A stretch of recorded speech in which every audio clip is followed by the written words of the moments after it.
두려워하지 말라라고 하는 시리즈 오늘 우리가 9번째 시간을 맡게 되었는데요. 오늘은 증오라고 하는 주제에 대해서 저와 여러분이 함께 말씀을 나누기 원합니다. 우리가 아는 대로 신약 성경 가운데 요한 1서는 사랑의 서신입니다. 우리를 향한 하나님의 사랑, 그 하나님을 향한 우리의 사랑, 그리고 이웃을 향한 우리의 사랑이라고 하는 주제가 요한일서 전체에는 아주 촘촘하게 직조되어 있는 것을 보게 됩니다. 특히 오늘 우리가 함께 읽은 본문에서는 사랑이라는 주제를 두려움이라고 하는 주제와 요한이 연결시키고 있는 것을 보게 됩니다. 그리고 그 사랑과 두려움이라고 하는 주제를 조금 더 나아가서 미움, 증오라고 하는 주제와 요한은 연결을 시킵니다. 오늘 우리가 함께 읽었던 18절 말씀에서 이렇게 이야기를 하죠. 사랑 안에 두려움이 없고 온전한 사랑이 두려움을 내쫓나니. 그리고 나아가서 20절에서 요한은 이렇게도 말을 합니다. 누구든지 하나님을 사랑하노라 하고 그 형제를 미워하면 이는 거짓말하는 자니 보는 바 그 형제를 사랑하지 아니하는 자는 보지 못하는 바 하나님을 사랑할 수 없느니라. 오늘 우리가 함께 읽은 말씀만 놓고 보면 사랑과 증오와 두려움이라고 하는 이 세 주제가 마치 삼각형의 꼭지점과 같이 한데 어우러져 있는 것을 보게 된다는 것입니다. 주 안에서 사랑하는 여러분, 저는 그 어느 때보다도 우리가 하나님께서 주시는 이 성경 말씀에 귀 기울이고 주목해야 할 시기를 살고 있다고 생각을 합니다. 왜냐하면 오늘날 우리가 살고 있는 시대는 바야흐로 증오의 시대이기 때문에 그렇습니다. 끝이 보이지 않는 팬데믹도 문제이지만 사실 지난 몇 년 동안 많은 이들의 마음을 두려움으로 불안으로 몰아넣는 것이 있습니다. 그것은 우리가 살고 있는 시대에 불길처럼 퍼지고 있는 증오, 미움이라고 하는 것입니다. 여러분, 지난주까지 최근 프랑스에서 2차례나 과격한 이슬람주의자들의 테러가 있었습니다. 한 사건은 퇴근길에 일어났던 사건이고 또 한 사건은 벌건 대낮에 성당에서 일어났던 사건입니다. 둘 모두가 얼마나 끔찍했는지 백주 대낮에 그런 끔찍한 사건이 일어났다는 사실 때문에 많은 사람들이 경악하게 됐던 것을 우리는 알고 있습니다. 물론 그들은 알라가 모욕받은 데에 대한 심판이라고 하겠지만 사실 신의 이름으로 자행된 극단적인 증오의 표현이다라고 우리는 이야기할 수밖에 없을 것 같아요. 여러분, 우리가 살고 있는 미국은 어떻습니까? 지난 몇 년간 우리가 살고 있는 미국 사회는 증오라고 하는 이름 아래 더불어 살아가는 성숙한 시민의 삶이 지속적으로 위협을 받고 있습니다. 혐오 범죄라고 하는 이름으로 얼마나 많은 인명이 그동안 헤쳐지게 되었습니까? 혐오가 또 다른 혐오를 낳는 이 증오의 악순환이 얼마나 끈질기게 우리를 불안으로 두려움으로 몰아넣고 있느냐라고 하는 것이죠. 지난 주간 동안 교회의 유아원 그 디렉터 선생님하고 잠깐 이야기를 나눌 기회가 있었습니다. 그 선생님이 다음 주로 다가온 미국 대통령 선거 이후를 두려워하고 있었습니다. 너무 무섭다는 거예요. 왜냐하면 누가 되든지 상관없이 어쩌면 우리 가운데 일어날지도 모르는 폭동에 대한 소문 때문이었습니다. 그런 소문이 지금 너무나 많이 들린다라고 하는 거예요. 물론 현대사회에서 선거는 총성 없는 전쟁이라고 부릅니다. 당연히 선거를 치르다 보면 두 후보 또는 여러 후보들 사이에 치열한 경쟁이 벌어지게 마련이기 때문에 그렇습니다. 그래서 민주주의 사회에 어쩔 수 없는 당연한 그런 모습 가운데 하나라고 할 수 있겠죠. 그런데 지금 미국 사회에서 벌어지고 있는 여러 일들을 보면 그 수위를 넘어서고 있다는 것을 우리는 직감하게 됩니다.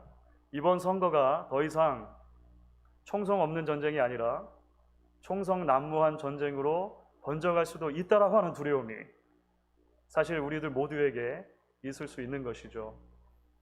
일례로 그런 여러 징후들이 우리 가운데 이미 여러 차례 벌어졌던 것을 알고 있습니다.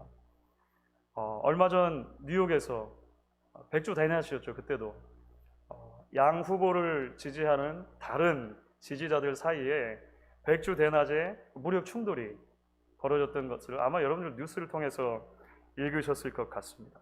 자연스럽게 이 시대를 살아가는 많은 사람들이 두려워하고 불안한 것은 당연한 것 같다는 생각이 듭니다. 여러분 몇 주 전에 그 대선 후보들의 TV 토론회가 있었는데 기억나십니까? 보신 분들 계시는지 모르겠습니다. 그 중에 부통령 후보들 간의 토론회가 있었던 날, 그 토론회장을 사로잡았던 하나의 질문이 있습니다. 그 질문은 아이러니하게도 사회자가 던진 질문이 아니라 수집을 한 질문 중에 어떤 한 8학년 중학생이 후보자들에게 던진 질문이었습니다. 브래클린 브라운이라고 하는 이 한 8학년 여학생이 두 후보자들에게 던진 질문은 이렇게 시작을 합니다. 뉴스마다 온통 공화당과 민주당이 싸우는 이야기뿐입니다. 또 시민들끼리 싸우는 소리만 들립니다.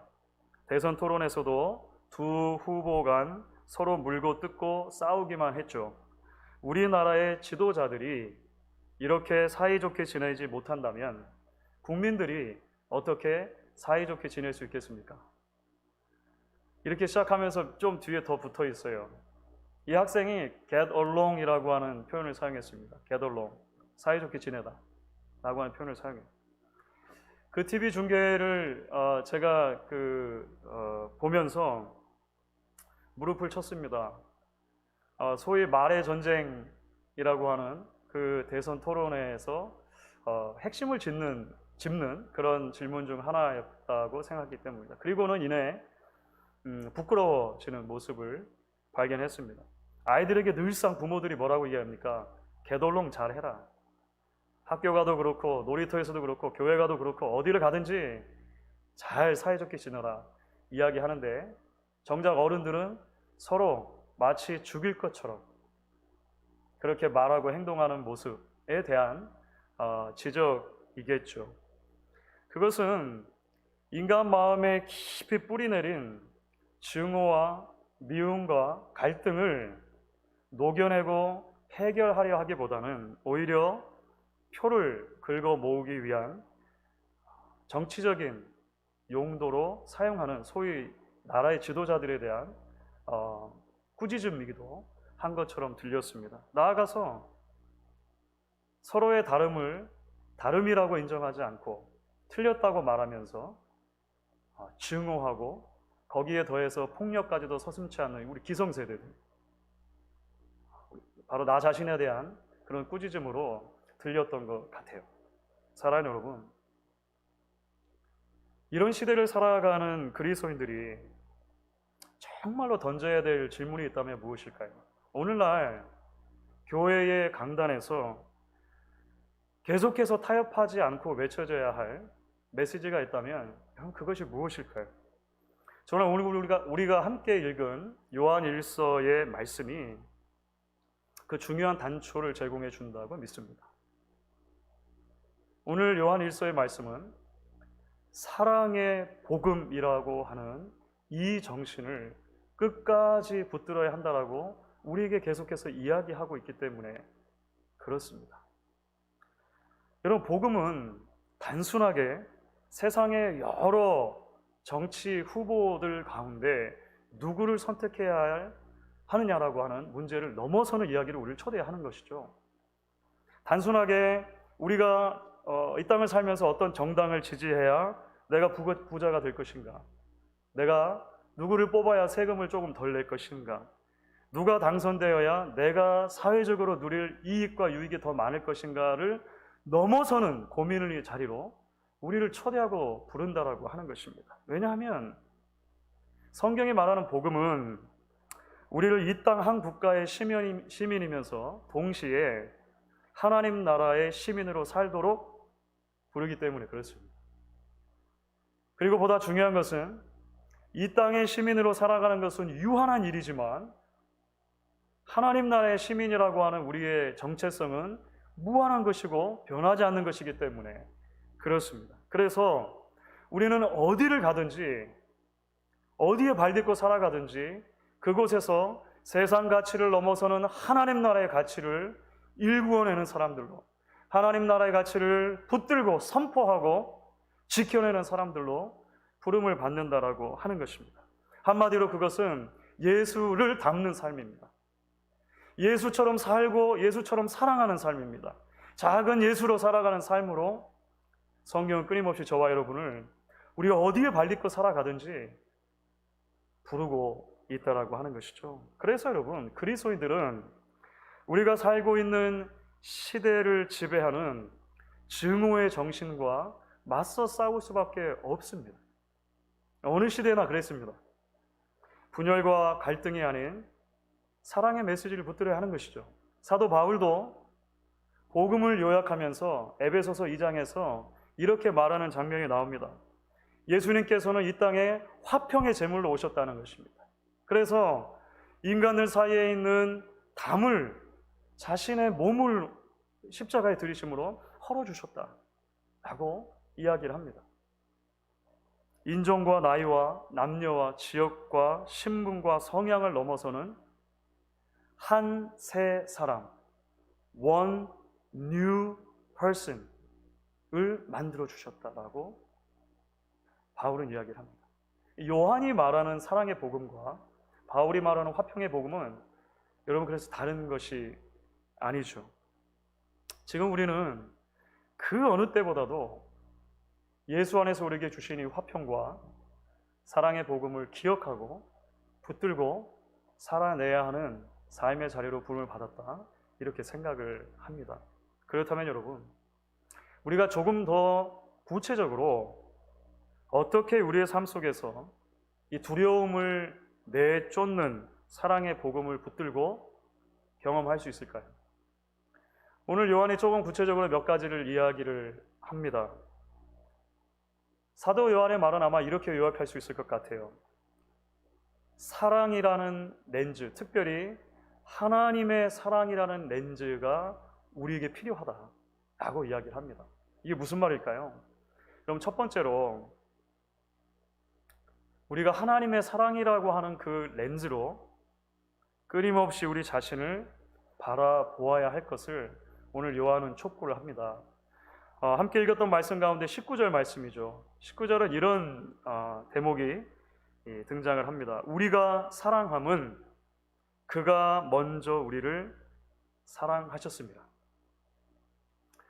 이것은 요한 1서의 다른 곳에서도 몇 군데 더 발견된 아주 비슷한 내용입니다. 다시 말하면 하나님의 선제하시는 사랑이 있었다는 것입니다. 하나님께서 우리를 향해 베풀으시는 사랑이 먼저 있었다라고 하는 것, 그것이 그리스도인의 삶의 윤리가 사랑의 윤리가 되어져야 하는 출발점이다라고 요한은 설명을 해요. 여러분, 왜 하나님의 먼저 주시는 사랑이 필요했을까요? 다시 말하면 왜 하나님이 우리를 먼저 사랑하시는 일이 필요했을까요? 그것은 타락 이후에 우리가 사랑할 수 없는 존재가 되기 때문에 그렇습니다.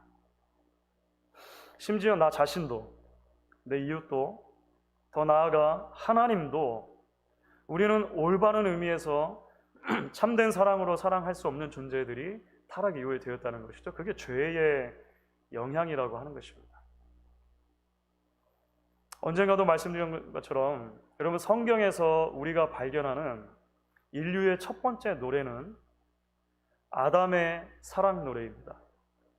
창세기 2장에 아담이 하와가 처음 자신에게 오는 것을 보며 불러주었던 그 아름다운 사랑의 세레나데, 이는 내 뼈 중에 뼈요 살 중에 살이라, 이를 남자에게서 취하였은즉 여자라고 부를 것이다.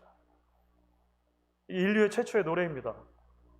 하나님이 만들어주신 아름다운 관계에 대한 찬양과 높임이 들어있는 사랑의 노래인 것이죠.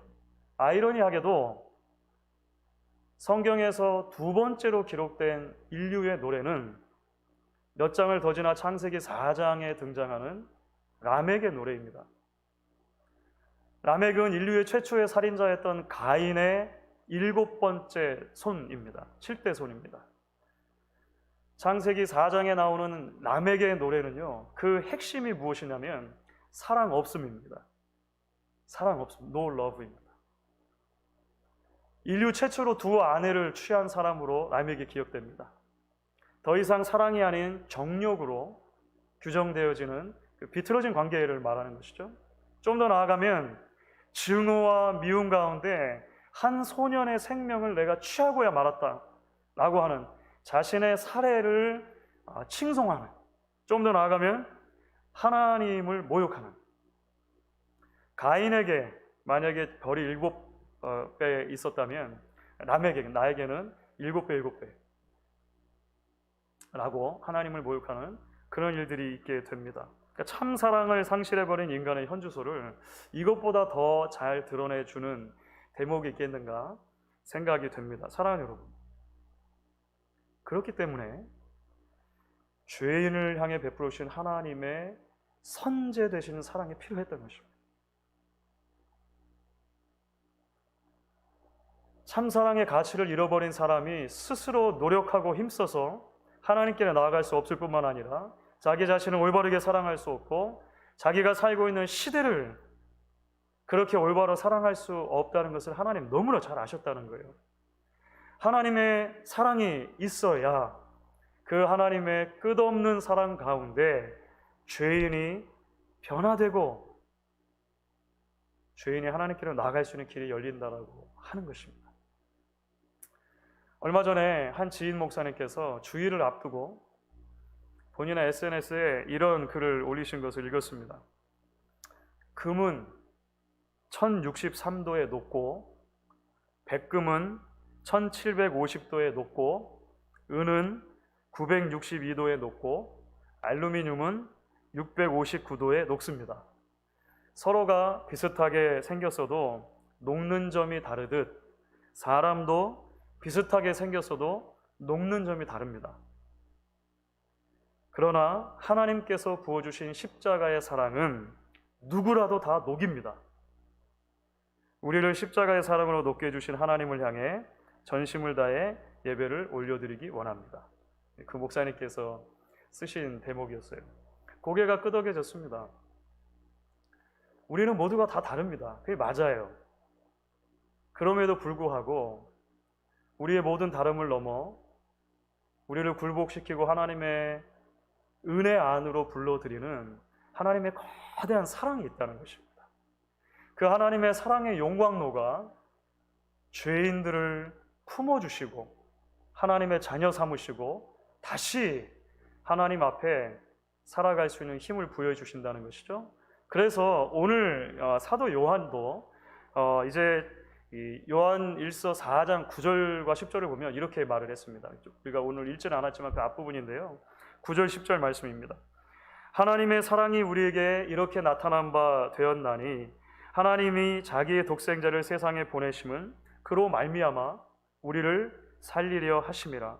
사랑은 여기 있으니 우리가 하나님을 사랑한 것이 아니요 하나님이 우리를 사랑하사 우리 죄를 속하기 위하여 화목제물로 그 아들을 보내셨습니다. 여러분, 고대나 지금이나 모든 인간이 만드는 종교에 유사점이 있습니다. 그것은 어떻게 해서든지 간에 우리 안에 있는 선을 일구어서 신이 원하는 기준까지 올라갈 수 있다고 믿는 것입니다. 우리 안에 사랑을 컬티베이트 할 수 있다고 믿는 것입니다. 가꿀 수 있다고 믿는 거예요. 조금만 더 노력하면 될 수 있다고 말하는 것입니다. 그런데 성경은 처음부터 그렇게 이야기를 하지 않아요. 우리는 이미 온전한 사랑을 이루어내기에 불가능한 존재라고 하는 데서 출발합니다. 그래서 하나님의 사랑이 필요한 것입니다. 우리가 하나님을 먼저 사랑할 수 없기 때문에 하나님이 먼저 우리를 사랑하셨다는 것입니다. 그리고 우리를 구원해 하나님의 자녀로 삼아주셨다는 것이죠. 그렇습니다, 여러분. 우리 안에 있는, 그리고 이 시대를 지배하는 증오와 그 증오의 결과인 두려움을 넘어서는 변화의 출발점은 소망 없이 단단해진 나를 능히 녹여주실 수 있는 하나님의 사랑을 믿는 것입니다. 그 하나님의 사랑을 붙드는 것입니다. 그 하나님의 사랑이 미움과 다툼과 분열로 얼룩진 이 시대를 품어주시도록 간절한 마음으로 간구하는 것입니다. 죄인 안에 있는 증오의 기름을 부어서 더 큰 미움을 싹트게 만드는 사탄의 방식이 아니라 그 죄인을 살려서 화목하게 하시기 위해 십자가에 자기 아들마저 기꺼이 내어주신 그 하나님의 사랑의 방법이, 복음의 방법이 이 시대의 문제 해결점이라고 믿고 그렇게 하나님 앞에 겸손하게 나아갈 수 있어야 한다는 것입니다. 그렇기 때문에 여러분, 이제 오늘 말씀이 우리 자신을 하나님의 사랑의 렌즈로 바라보는 자리로 초대할 뿐만 아니라 조금 더 나아가서 우리 이웃 또한 끊임없이 그 하나님의 사랑이라고 하는 렌즈로 바라볼 것을 촉구합니다. 하나님이 우리를 사랑하신 것처럼 우리도 이웃을 사랑하라는 거예요. 하나님을 향한 사랑과 이웃을 향한 사랑이 나눠질 수 없다라고 말하는 것이죠. 그래서 오늘 우리가 함께 읽은 말씀 가운데 20절과 21절 말씀이 그런 내용을 담고 있습니다. 이 말씀을 우리가 한 목소리로 같이 읽어보도록 하겠습니다. 20절과 21절 말씀을 같이 읽습니다. 누구든지 하나님을 사랑하노라 하고 그 형제를 미워하면 이는 거짓말하는 자니 보는 바 그 형제를 사랑하지 아니하는 자는 보지 못하는 바 하나님을 사랑할 수 없느니라. 우리가 이 계명을 주께 받았나니 하나님을 사랑하는 자는 또한 그 형제를 사랑할지니라. 여러분, 요한은 분명히 말합니다. 지금 자기가 하고 있는 말이 스스로가 만들어내거나 지어낸 말이 아니라는 것입니다. 요한이 지금 말하는 것은 예수님께서 살아생전에 제자들에게 주셨던 말씀을 그대로 반복하는 것에 지나지 않는다라고 요한은 분명히 인식하고 있고 그것을 초대교회 공동체에 말하고 싶었던 것입니다. 새 계명을 너에게 주노니 서로 사랑하라. 내가 너희를 사랑한 것 같이 너희도 서로 사랑하라. 너희가 서로 사랑하면 이로써 모든 사람이 너희가 내 제자인 줄 알리라. 이것이 요한복음 13장에서 예수님께서 제자들에게 하신 말씀입니다.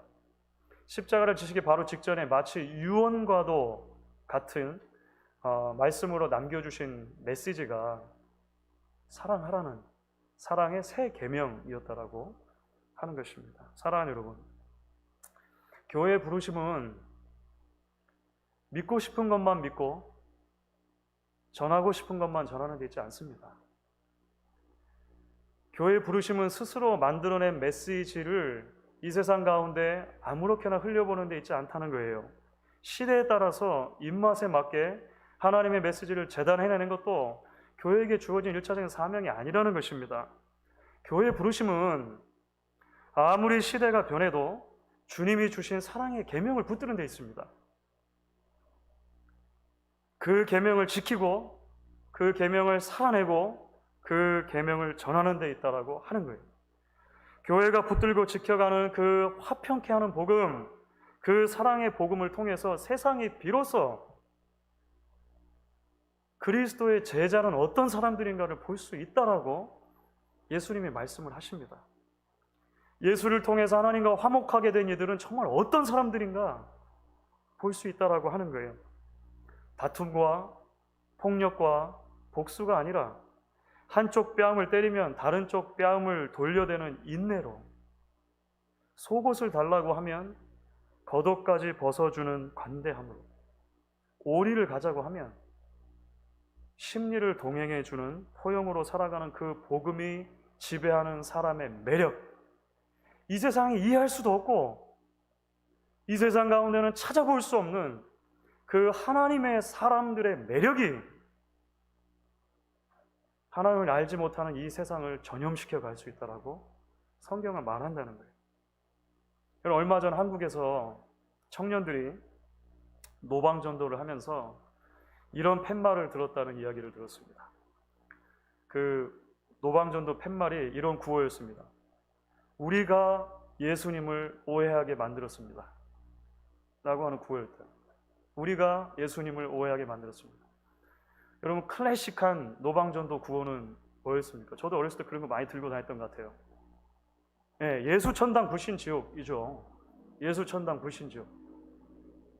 그것이 진리는 맞습니다. 그런데 때로는 그것이 전달되어지는 과정이 너무나 무례했기 때문에 사람들은 그 메시지 자체에 귀를 기울이지 않았습니다. 조금 더 심각한 문제는 뭐냐면 예수천당 불신지옥이라고 말하는데 실제로 그들이 모여있는 곳을 들여다보니까 실망이 크다라는 것입니다.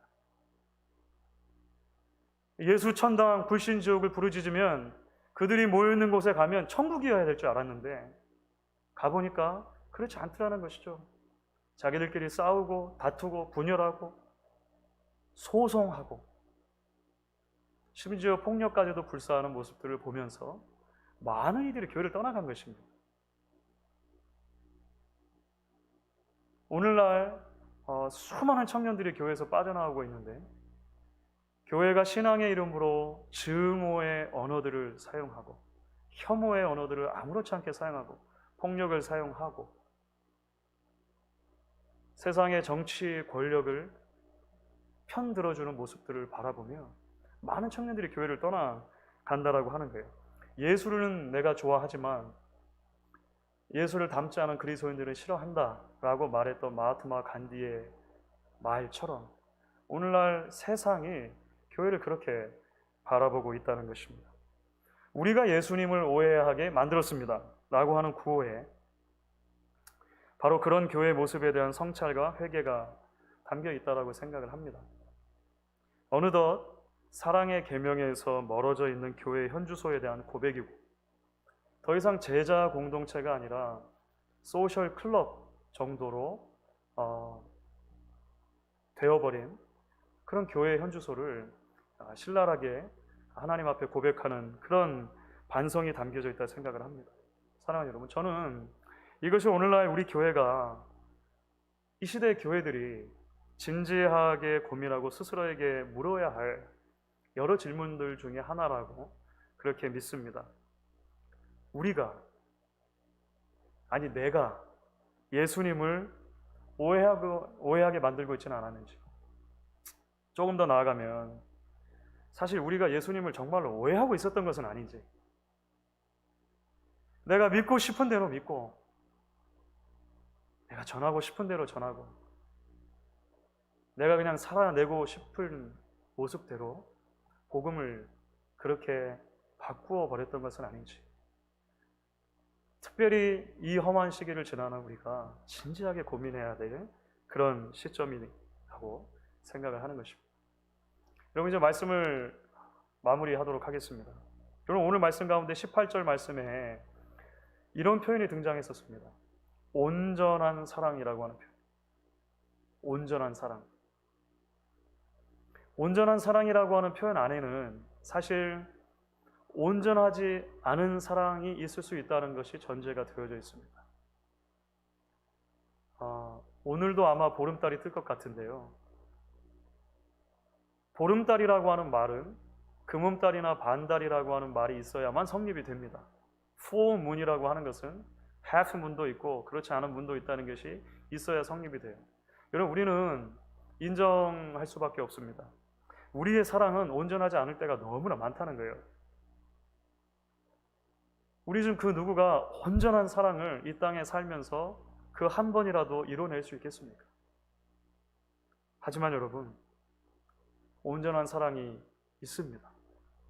완전한 사랑이 있습니다. 그것은 예수님 안에서 우리에게 베푸신 하나님의 사랑입니다.